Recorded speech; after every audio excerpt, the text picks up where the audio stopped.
Hey everyone, I'm Phil Healy, the Public Access Coordinator for NORCAM, and I'm here with Mason Dunn of Yes on 3. And what other organization, or is it just? I'm also the Executive Director of the Massachusetts Transgender Political Coalition. Yeah, right, wow, that's a lot.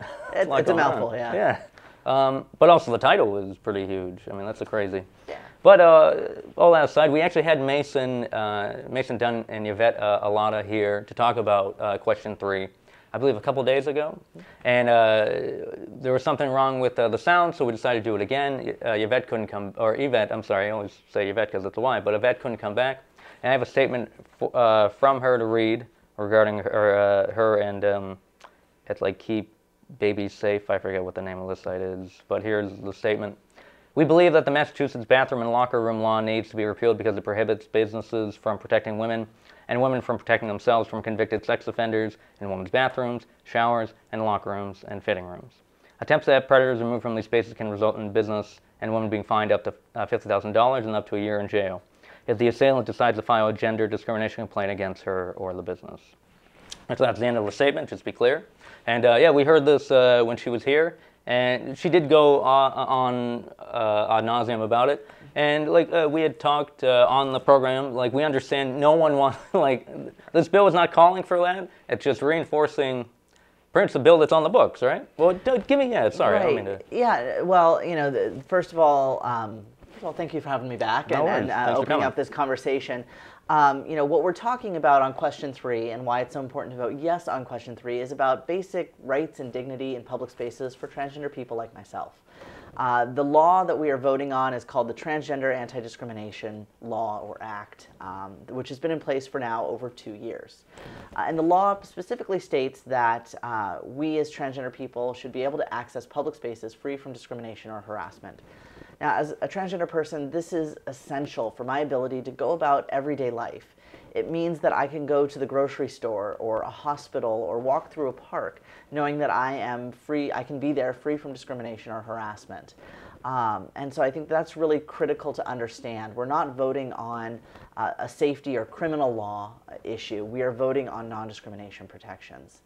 And to the No on 3 statement that you just read, this law doesn't make anyone less safe. And that is why we have so many law enforcement and survivors advocacy and women's advocacy organizations who are in support of the Yes on 3 campaign. All of these organizations and people agree that this law actually makes us safer, and that's why it's important to vote yes on 3. No, and dare I say, or use the dirty term, civil rights. Mm-hmm. This is a clear-cut civil rights issue, or in fact, actually Ken Tarr, you know yes. Ken Tarr from around here, he spoke the other day, but he had a great kind of snappy slogan. Yes is positive, no is negative. So on question 3, as part of NORCAM, I can't officially tell you, I don't know the stipulation, but I let you know, read up on it.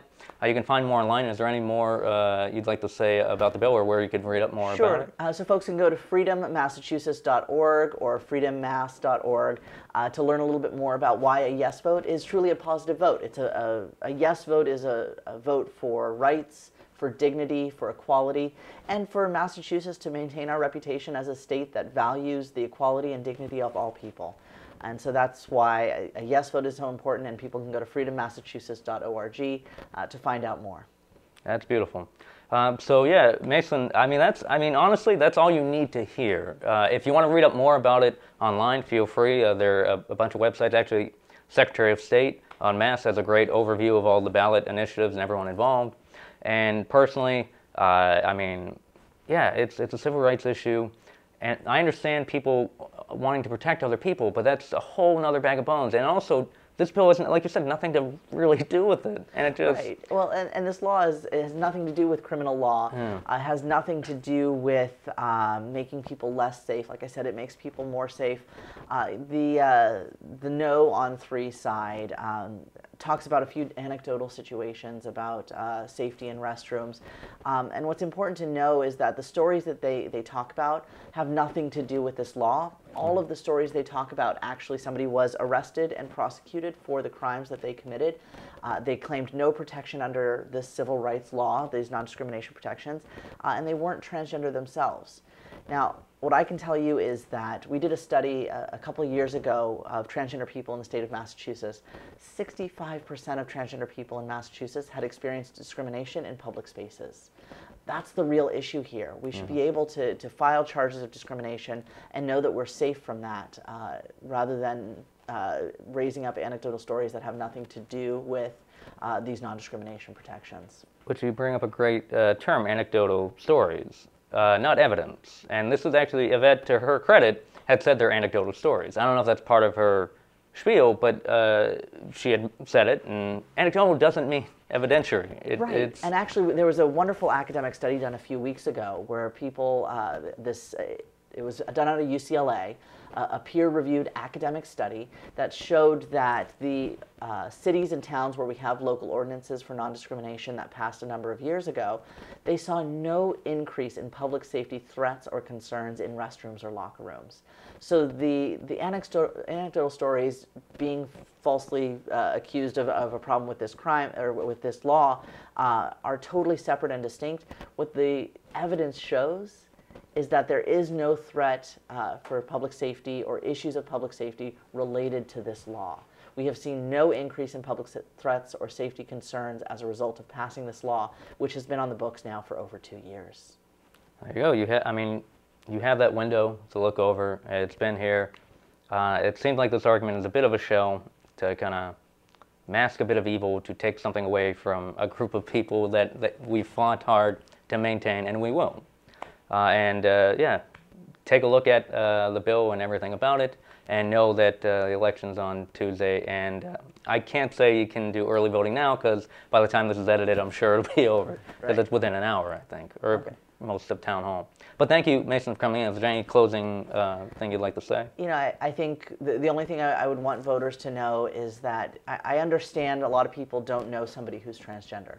And I know it can seem like we are a community, a small community that's hard to relate to.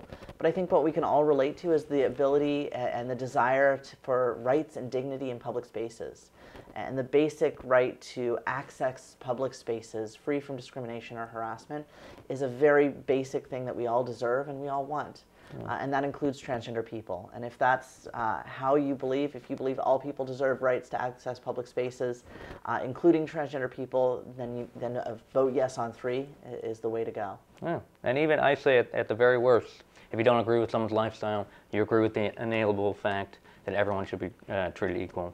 Right. And no one's forcing you to do anything. That's always the beauty of it. It's like, let everyone live their lives like you want yours to be. Well, thank you very much, mate. Thank you. All right. And take it easy and watch more programming based on this year's ballots. And take it easy.